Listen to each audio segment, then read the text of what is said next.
Bonjour tout le monde. Je regardais sur ma montre, il n'est encore pas 9 heures, il est 8h59. Ça me rappelle l'armée. L'armée dit « Zur Zeit ist zu spät ». Qui c'est qui connaît cette expression? Quelque chose que je n'ai pas beaucoup pu mettre en pratique dans ma vie. Mais je vous souhaite la bienvenue. Bienvenue à ce culte. J'aimerais vous inviter à vous lever. On fait partie d'une église qui adore Dieu, et Dieu, il n'est jamais en retard, parce qu'il est toujours là aussi. Il a un avantage. Et je vous invite à le louer avec moi. Seigneur, on se place devant toi parce que on sait que tu es notre Créateur, notre Dieu. On veut venir te rencontrer ce matin. On veut te rendre un culte. Seigneur, sois bienvenu. Seigneur, aide-nous à s'encourager les uns les autres et à apprendre de toi et à être encouragés. On te prie dans le nom de Jésus. Amen. Voilà. Je vais passer sans tarder la parole à Andrea et Rosalie pour le moment de louange. Merci beaucoup pour ce temps de louange. J'aimerais inviter Monique à nous rejoindre. Et je vais prier pour elle.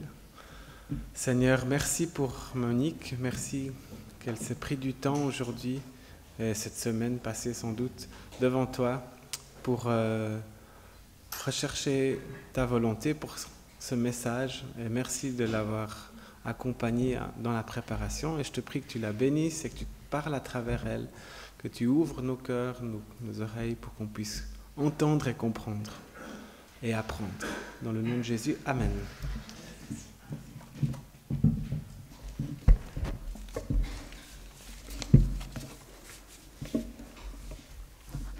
Bonjour à toutes et à tous.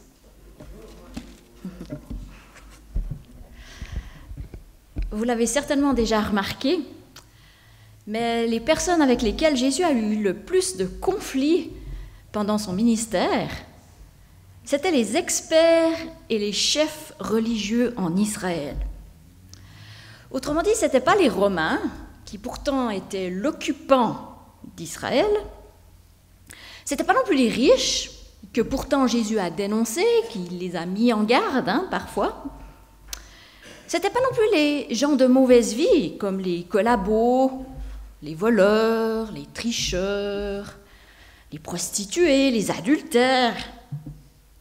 Non, les gens avec lesquels Jésus a eu le plus de conflits, et ceux qui finalement signeront sa perte et s'arrangeront pour qu'il soit crucifié, c'étaient les leaders religieux de son peuple.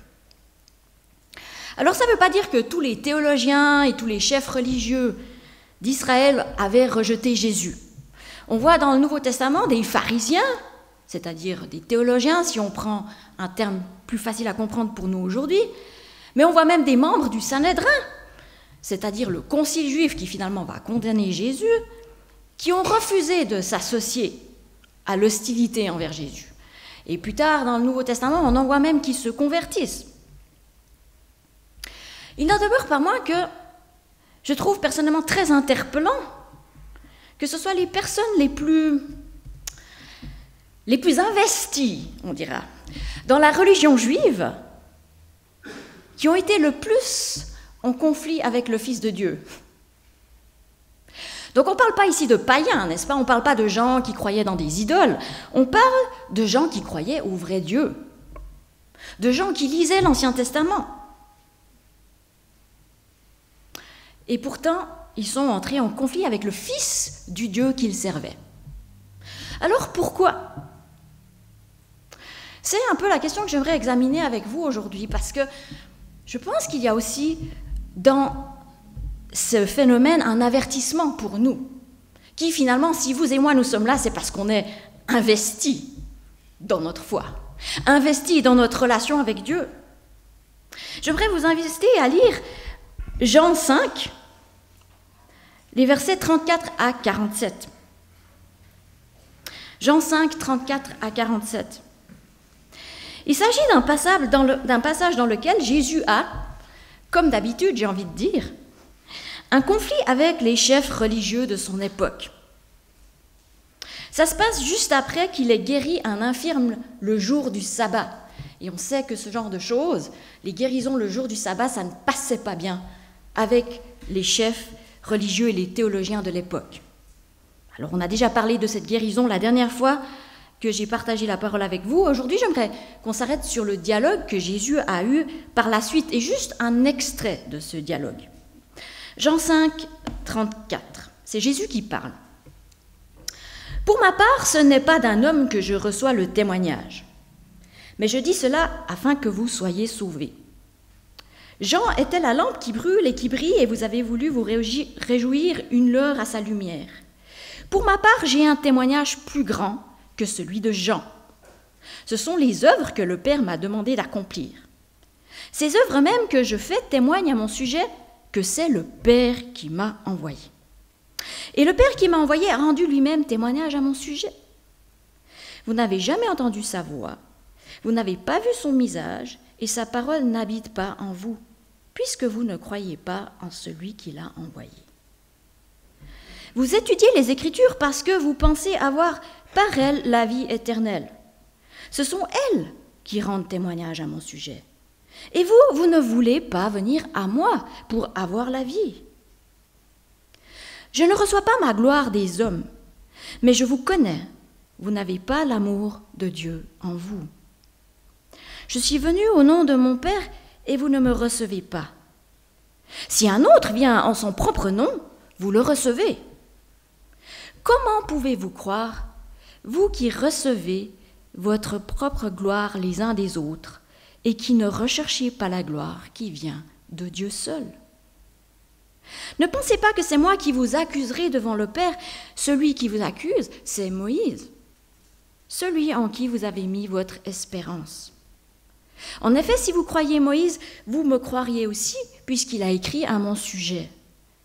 Mais si vous ne croyez pas à ses écrits, comment croirez-vous à mes paroles? Comme mentionné, ce texte décrit une partie du conflit que Jésus a eu avec des théologiens et des chefs religieux. Et ce qu'il y a d'intéressant dans cet extrait, c'est que Jésus, il parle des raisons profondes qui font que ces gens n'ont pas accepté son message, qu'ils ont refusé de croire qu'il était le Messie. Alors pourquoi est-ce que ces gens ont refusé d'accepter Jésus comme le Messie?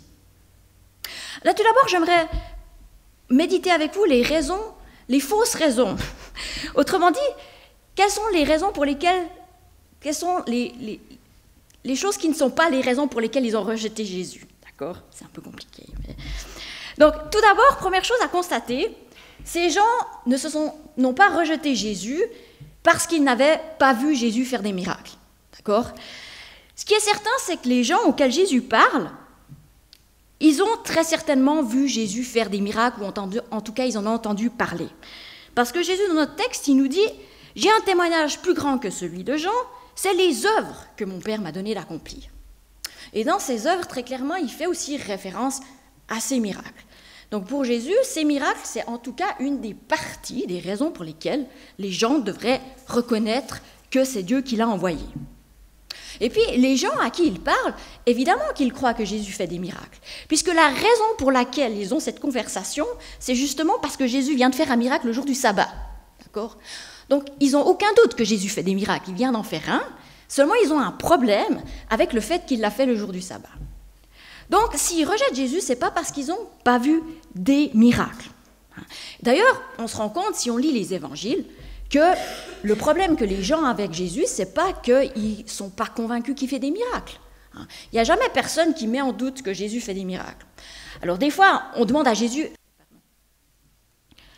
Donc, la vraie question pour les chefs religieux de l'époque de Jésus, ce n'est pas si Jésus fait des miracles, mais c'est de savoir si Jésus fait des miracles par la puissance de Dieu ou par le chef des démons, Belzébuth. C'est ça la question. D'accord ? Mais ce n'est pas est-ce que Jésus fait des miracles. Donc le fait qu'ils rejettent Jésus, ce n'est pas parce qu'ils n'avaient pas vu assez de miracles. Ce que cette histoire confirme, qu'on a déjà abordé, j'en ai déjà parlé avec vous, c'est que ce n'est pas parce qu'on a vu un miracle de Jésus qu'on va forcément accepter Jésus et son message. Des fois, on entend les chrétiens dire « si les gens ne vont plus à l'église, s'ils ne se convertissent pas, c'est parce qu'il n'y a plus de miracles dans l'église ».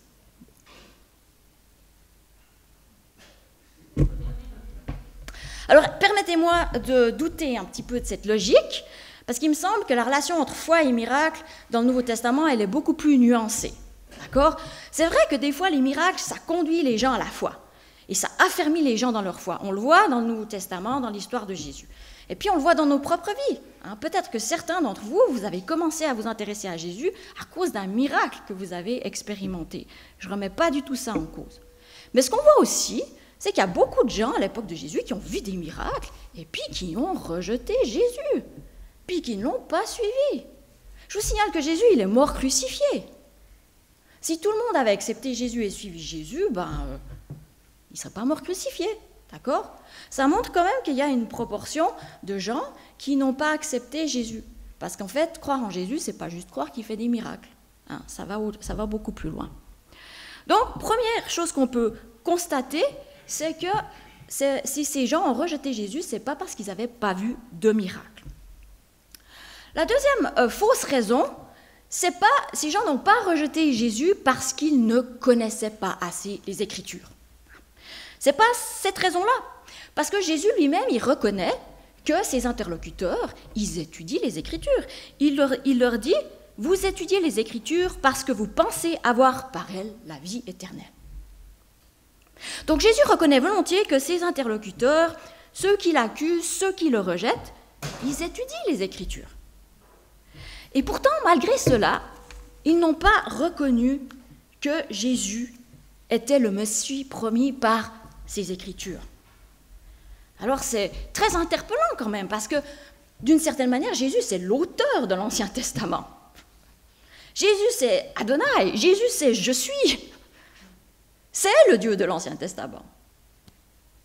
Et puis, ils ne le reconnaissent pas. Alors comprenez-moi bien, je ne suis pas du tout en train de faire un reproche à ces Juifs. Personnellement, je pense que j'aurais été un peu comme eux. Pour nous, c'est assez facile, en fait, rétrospectivement, de nous dire, de voir comment Jésus, sa mort, la résurrection, c'est un accomplissement des Écritures. Mais, honnêtement, moi, je comprends que les Juifs, ils n'aient pas pu imaginer que la façon dont Dieu allait les sauver, c'était en venant lui-même, sous une forme humaine, puis en mourant sur une croix. C'est quand même assez... on lit l'Ancien Testament, ça ne saute pas aux yeux tout de suite. Après coup, on réalise, ah ouais, mais avant, c'est pas facile. Donc, si j'insiste sur ce point, c'est pas pour condamner ces érudits de l'Ancien Testament, c'est pas du tout ce que je veux dire, mais c'est parce que je pense qu'il y a un avertissement pour nous aujourd'hui. La situation des gens auxquels Jésus s'adresse, en fait, ça montre que c'est tout à fait possible d'étudier la Bible, de bien la connaître, mais de passer complètement à côté de son message central. Et puis même, pire, d'en venir à rejeter Dieu lui-même. Parce qu'il rejette Jésus, donc il rejette Dieu. C'est ce qui est arrivé aux personnes auxquelles Jésus s'adresse. Alors d'un côté, ce n'est pas très rassurant, puis en même temps, ce n'est pas étonnant. Parce que le diable, il est très doué pour détourner les choses bonnes que Dieu fait, que Dieu donne à l'homme, pour détruire ce que Dieu fait. Alors, en fait, le diable, il peut même s'arranger pour que l'homme utilise la Bible, qui est la parole de Dieu, pour finalement vivre selon sa propre volonté, puis pas la volonté de Dieu. Donc le diable, il arrive à faire ça. Et je suis sûre qu'il y prend un malin plaisir. Le diable peut s'arranger pour que l'homme utilise la Bible pour faire sa volonté à lui et pas la volonté de Dieu. Et ça, on le sait, on le voit dans l'histoire. Il y a des choses terribles qui ont été commises, soi-disant au nom du Dieu de la Bible, alors qu'en fait, ce qui s'est passé, c'est vraiment des hommes qui ont utilisé la Bible pour leur propre projet. Et c'est aussi un risque qui nous guette, nous, à notre niveau, bien sûr. Il faut qu'on ait conscience que ce n'est pas parce que, voilà, on connaît, qu'on étudie la Bible, qu'on ne va pas tomber dans un aveuglement spirituel, parce que c'est vraiment de ça qu'on parle ici. Mais alors, comment éviter ce genre d'aveuglement spirituel? Et je crois que dans notre texte, il y a vraiment des garde-fous qui nous sont donnés. Et c'est pour ça, en fait, que ce texte il nous est donné. Le premier garde-fou pour éviter cet aveuglement spirituel, c'est justement nous souvenir que Jésus est le centre des Écritures et de notre foi. C'est ce que Jésus dit ici. Il dit « Les Écritures témoignent de moi, elles rendent témoignage de moi. » Puis ailleurs, il dit, Jésus, vraiment que la loi, les prophètes, les psaumes, tout parle de lui. En fait, Jésus, c'est la clé des Écritures. Vous ne pouvez pas comprendre vraiment l'Ancien Testament, le Nouveau, la fin, l'Apocalypse, toutes les parties, si vous n'avez pas Jésus au milieu qui lit ensemble et qui nous dit comment les comprendre. C'est un peu comme si on avait un puzzle dont la pièce centrale manque si on n'a pas Jésus. Puis on risque de déformer l'image, de mal comprendre ce que Dieu veut nous dire. Donc la première chose qui vraiment est un garde-fou, c'est de se souvenir, comme Jésus l'a dit, toutes les Écritures rendent témoignage de moi. Sans Jésus, on ne peut pas comprendre ce que la Bible veut dire et on risque de mal l'interpréter. C'est vraiment ce qui s'est passé là et c'est ce qui risque de se passer avec nous si on n'a pas Jésus au centre.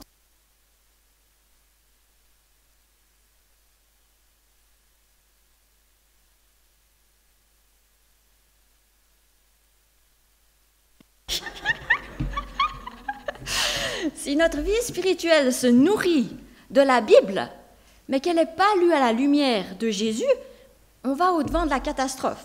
D'accord ?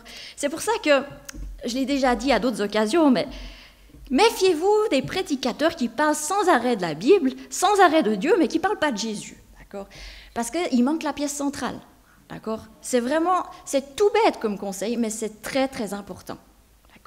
Donc la première chose, je pense, un bon garde-fou, c'est se souvenir, ok, quand on lit quelque chose dans l'Ancien Testament, dans le Nouveau, c'est quoi la connexion avec Jésus, comment la vie de Jésus, elle nous aide à comprendre ça, c'est très important. Le deuxième garde-fou, c'est notre amour de Jésus. Autrement dit, quelle est la place de notre amour de Jésus dans notre zèle pour Dieu ? Quelle est la place de notre amour pour Jésus dans... est-ce que notre amour de Jésus grandit avec notre vie spirituelle, si vous voulez ? Et c'est Jésus aussi qui mentionne cet argument ici. Il dit à ses interlocuteurs, « L'amour de Dieu n'est pas en vous. » Puis si on lit le texte, on voit bien que l'amour de Dieu, l'expression principale de notre amour pour Dieu, c'est notre amour de Jésus finalement, parce que l'un ne va pas sans l'autre, et surtout, notre amour de Jésus concrétise notre amour pour Dieu.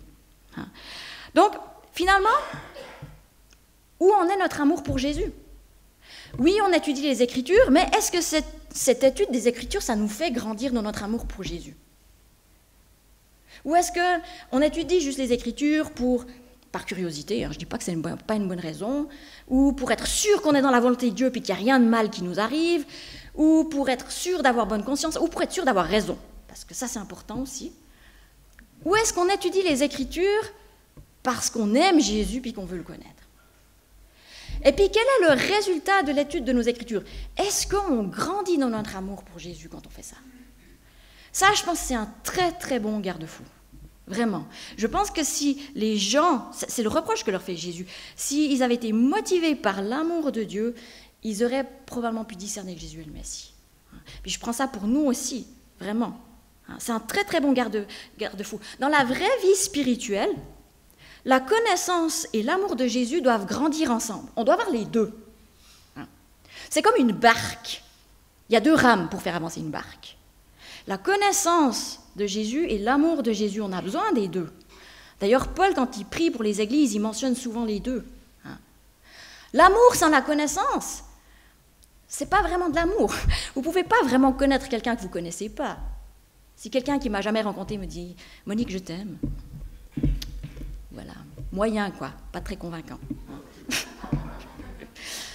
D'accord ? On sait qu'on a besoin d'une certaine connaissance pour que cet amour il soit vrai, qu'il soit authentique. Quand il y a des gens qui me disent « Moi, j'aime Jésus », puis qu'ils n'ont jamais lu les évangiles, moi, je suis là « Ouais, bon, t'aimes le Jésus de ton imagination, quoi. » Donc, on a besoin de la connaissance. Mais on a aussi besoin de l'amour. Sans cet amour, cette connaissance, ça risque vraiment de devenir un aveuglement spirituel. Je crois que c'est vraiment un grand danger. Donc, mesurons-nous, posons-nous la question. Est-ce que je grandis dans mon amour de Dieu ? Est-ce que c'est la motivation principale pour laquelle je fais les choses que je fais, pour laquelle je m'investis dans les choses de Dieu ou dans ma vie spirituelle ? Donc ça, c'est vraiment de très bons garde-fous. Il y en a un troisième, on va y arriver. Mais pour arriver au troisième, Revenons à notre question de départ. Finalement, qu'est-ce qui, dans le cas des interlocuteurs de Jésus, les empêchait d'accepter Jésus comme leur Messie, de croire qu'il était vraiment le Fils de Dieu? Alors, ce n'est pas parce que Jésus ne faisait pas de miracles, ce n'est pas non plus parce qu'il ne connaissait pas l'Ancien Testament. Alors, pourquoi? Et c'est Jésus qui dénonce la raison profonde de leur rejet. Au verset 40, il dit « Vous ne voulez pas venir à moi pour avoir la vie. Vous ne voulez pas venir à moi pour avoir la vie. » Autrement dit, la raison pour laquelle les gens ne croient pas en Jésus, ce n'est pas parce qu'il n'y a pas assez de preuves qu'il est le Fils de Dieu. Ce n'est pas parce qu'ils ignorent les prophéties. C'est parce qu'ils ne veulent pas. C'est une affaire de volonté, de désir. Ils n'ont pas envie que Jésus soit leur Messie. Selon Jésus, c'est ça la raison. Ça nous rappelle finalement que ce qu'on désire et ce qu'on veut vraiment, ça influence énormément sur ce qu'on peut croire, sur ce qu'on va croire. On le sait tous. On sait tous que, en tout cas les gens qui sont sur les réseaux sociaux ou sur Internet, ils le savent. Ils savent qu'on va cliquer sur les choses qui vont dans le sens de ce qu'on croit déjà. Donc, ils font de l'argent comme ça. Vous savez, vous êtes comme moi. Quand on lit les news qui nous intéressent, qui vont dans le sens de nos convictions. On ne va pas lire ces trucs qui sont écrits par des gens qui ont des autres opinions. Ce n'est pas très attirant. Pour prendre un autre exemple, si vous avez faim, imaginons que vous avez faim, puis on est ensemble, vous êtes avec moi, j'essaie de vous convaincre d'aller manger une salade. Je vous explique ce que vous savez déjà, que la salade c'est bon pour la santé, que vous avez un diabète, que vous avez un léger surpoids, je suis votre ami, je peux me permettre, et que ce serait vraiment bien que vous mangiez une salade. Mais si vous avez envie d'un steak, je peux utiliser tous les arguments que je veux. Vous avez envie d'un steak, vous allez sûrement manger un steak, d'accord? Mais c'est un peu la même chose en matière de religion. En fait, les êtres humains ne sont pas toujours des êtres rationnels. En fait, ils sont principalement des êtres plutôt émotifs. Et ce qu'on veut, ce qu'on désire, ça influence aussi ce qu'on va être capable de croire. Et Jésus il le savait très bien. Si on veut absolument que Dieu n'existe pas, j'ai beau sortir tous les indicateurs que Dieu existe probablement, vous conclurez que Dieu n'existe pas. Donc notre volonté, ça joue un rôle très important. Il n'y a pas qu'une question de preuve logique. Et Jésus, il avait bien compris ça. Donc, il leur dit, vous ne voulez pas venir à moi. Mais pourquoi est-ce qu'ils ne veulent pas venir à Jésus? Jésus continue. Et là, il dit quelque chose de fascinant. Il dit, je ne reçois pas ma gloire des hommes, mais je vous connais, vous n'avez pas l'amour de Dieu en vous. Je suis venu au nom de mon Père et vous ne me recevez pas. Si quelqu'un d'autre vient en son nom, vous le recevrez. Comment pouvez-vous croire, vous qui recevez votre gloire les uns des autres et qui ne recherchez pas la gloire qui vient de Dieu seul? En gros, pour distiller, ce que Jésus est en train de dire, c'est que la raison pour laquelle les gens ne l'acceptent pas, c'est parce qu'il ne correspond pas au type de Messie qu'ils recherchent. Jésus, ce n'est pas le style de Messie dont ils ont envie. Ils ne veulent pas de ce genre de Messie, ils veulent un autre type de Messie. Le concept de Messie proposé par Jésus, non, ce n'est pas pour eux. Jésus ne correspond pas au type de sauveur, de leader que ses interlocuteurs veulent. C'est ça la raison profonde de leur rejet. Ce n'est pas parce que ces miracles ne sont pas clairs ou que les Écritures ne sont pas claires. C'est parce qu'ils ne veulent pas d'un sauveur du type de Jésus. Jésus n'est pas attirant. Pourquoi est-ce qu'il n'est pas attirant? Je pense qu'on peut voir ça de deux angles différents. Jésus, c'est un vrai challenge. Si c'est vraiment le sauveur du monde, c'est vraiment très ennuyeux pour nous. D'un côté, on est d'accord. Le premier challenge, c'est que, comme le dit Jésus, en tant qu'être humain, on cherche la gloire des hommes, on cherche notre propre gloire. Et c'est aussi vrai en matière de religion et de spiritualité. On veut être au centre de notre vie spirituelle. On veut être les agents principaux de notre vie spirituelle, de notre moralité. On veut être sauvé parce qu'on a fait les bons choix, parce qu'on a suivi les lois de Dieu, parce qu'on a fait ce qu'il fallait faire. On veut être les propres héros, en fait, de notre moralité, de notre réussite spirituelle. Et là, c'est un peu ce que faisaient les interlocuteurs de Jésus, quelque part. Eux, ils avaient réussi spirituellement parce qu'ils suivaient la loi scrupuleusement. Et là, on a Jésus et sa vie, ses paroles, finalement, ça revient à dire, non, le salut, ça passe pas par le respect de la loi, ça passe par la repentance, par la mort, par mettre sa confiance en moi, et puis pas du tout par toi, parce que sans moi, vous ne pouvez rien faire. Donc en gros, ce que Jésus dit, c'est rien à voir avec votre façon traditionnelle, là, c'est complètement l'inverse. Mais c'est insupportable pour l'ego humain, ça. Hein. Le monde, je pense qu'il y a beaucoup de gens dans le monde qui aimeraient devenir des gens meilleurs, qui aimeraient avoir une spiritualité. Hein. Mais ils aimeraient l'avoir à leur façon. Puis ils aimeraient devenir des gens mieux, mais de leur façon. Hein. Et ce qu'il y a, c'est que la moralité, la spiritualité, ça peut devenir des expressions particulièrement puissantes de notre ego et de notre indépendance envers Dieu. C'est une façon d'être indépendant de nouveau. D'accord ? Donc une des raisons pour lesquelles les gens ne veulent pas de Jésus, c'est qu'en fait, leurs efforts, ça ne sert à rien dans le plan de salut de Jésus. Ce qu'ils doivent faire, c'est faire confiance à Jésus, mourir en lui, accepter que c'est lui qui fait tout.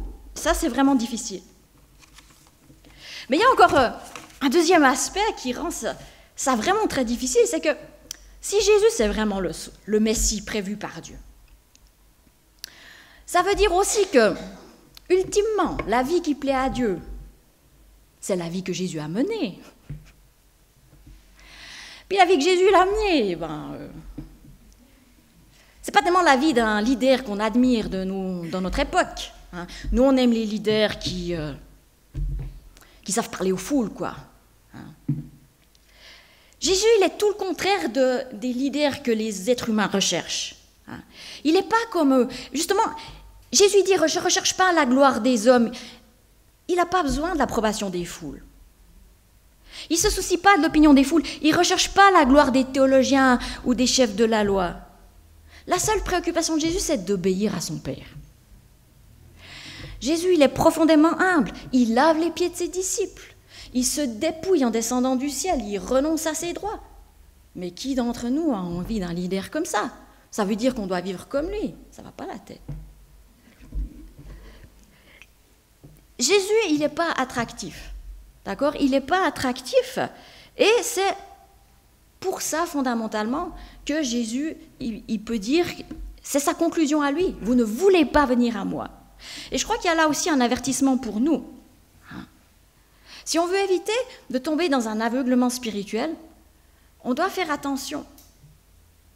Parce qu'on peut vraiment tomber dans un aveuglement qui fait qu'on devient, sans le réaliser, hostile à Dieu. On résiste au plan de Dieu.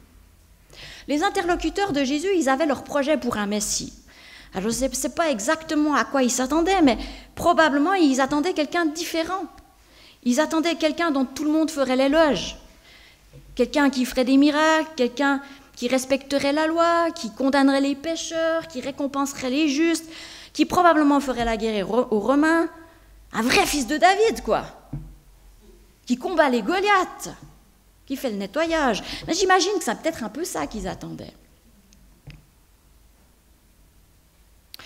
Puis des fois, dans les milieux chrétiens, on parle un petit peu comme ça aussi. On dit, on parle de Jésus comme de celui qui a la victoire, celui qui détruit les Goliaths. Et c'est vrai, Jésus, il est tout ça. Jésus, il a la victoire. Jésus, c'est celui effectivement qui a détruit les Goliaths, qui fait des miracles. Mais Jésus, c'est aussi celui qui s'est abaissé, qui est descendu du ciel. Celui qui a renoncé à ses droits. Celui qui a obéi toute sa vie à son Père. Celui qui est mort sur la croix. Et si nous, on accepte vraiment ce Messie-là, c'est à lui que le Père veut nous rendre semblables. C'est à cette vie-là qu'il veut nous faire. C'est dans cette vie-là qu'il veut nous faire rentrer. Accepter Jésus, devenir chrétien, c'est pas juste croire que Jésus est le Fils de Dieu. C'est pas juste croire que Jésus fait des miracles. Parce que le diable, il croit que Jésus est le Fils de Dieu. Le diable, il croit que Jésus fait des miracles. Mais le diable n'est pas chrétien, d'accord ? Accepter Jésus, croire en Jésus, c'est pas juste croire qu'il est le Fils de Dieu ou qu'il fait des miracles. Croire en Jésus, c'est adhérer à son projet. C'est adhérer au Messie qu'il est, ce Messie qui s'est qui est devenu homme, qui est descendu, qui a vécu humblement, qui a obéi à son Père, qui est mort sur la croix. C'est ça. Et ça, c'est un challenge. Donc pour conclure, je pense que dans ce texte, il y a vraiment 3 bons garde-fous pour nous aider à ne pas tomber dans un aveuglement spirituel, dans notre foi, dans notre vie spirituelle, dans notre zèle pour Dieu même. Et je crois que si on devait résumer ces 3 garde-fous, le mot central, c'est vraiment Jésus. C'est un peu cliché, mais c'est vraiment ça.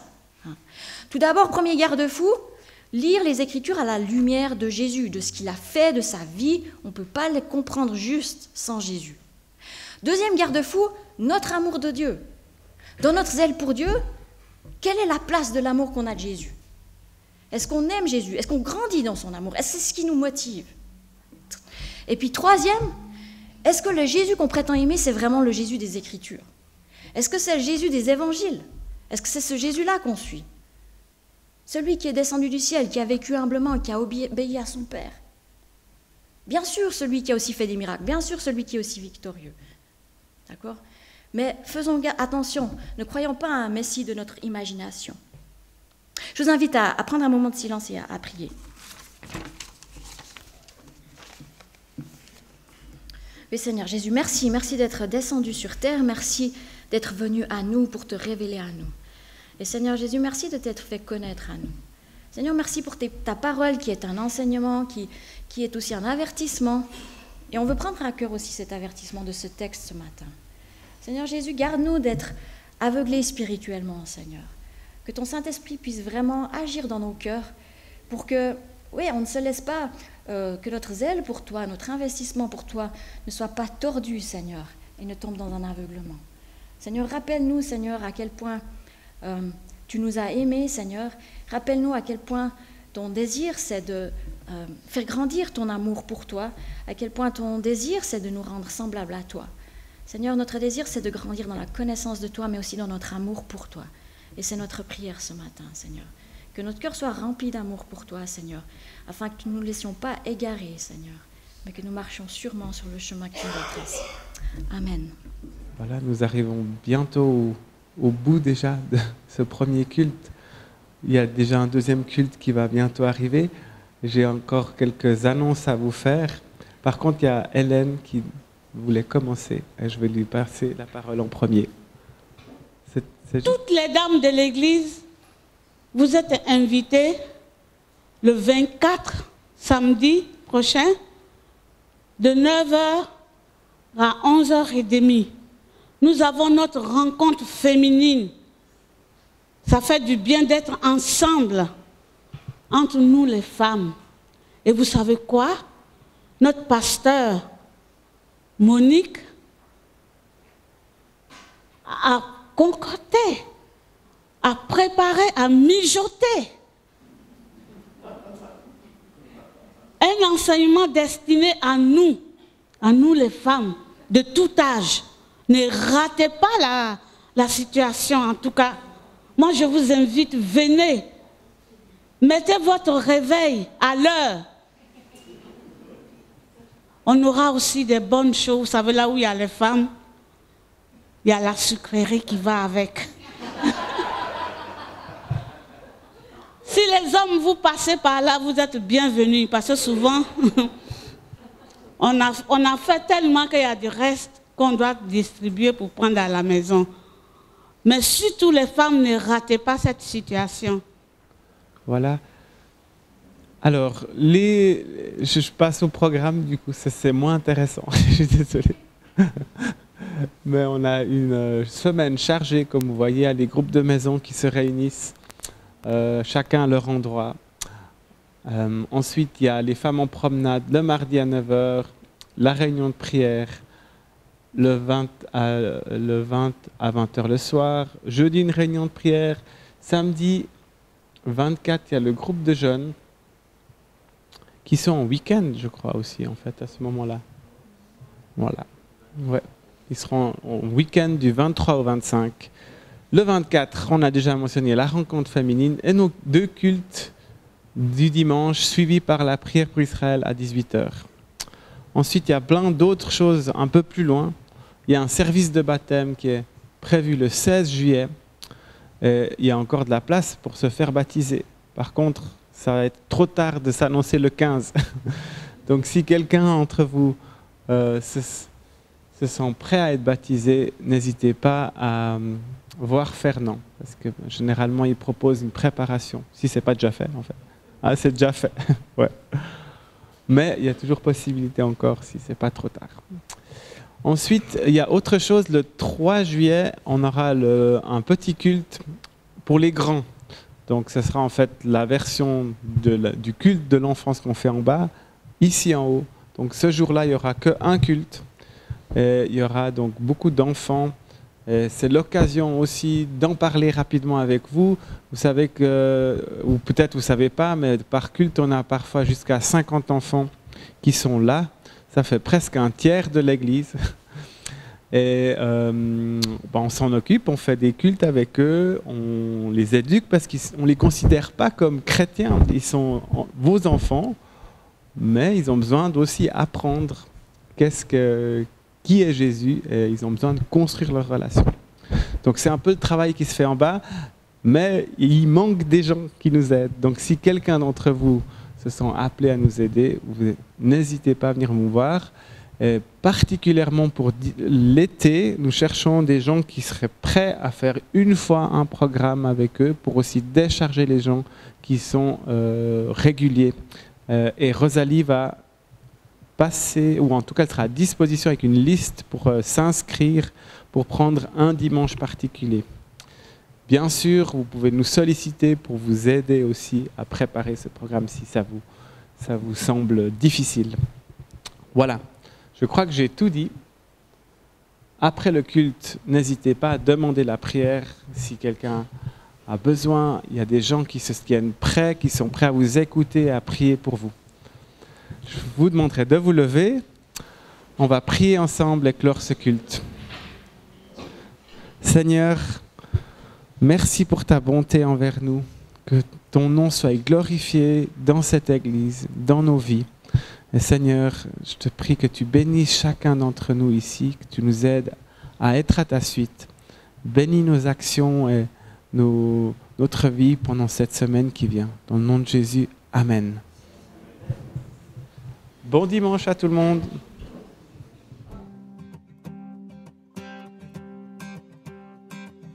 Quittant la gloire de ton ciel, tu es venu sur terre.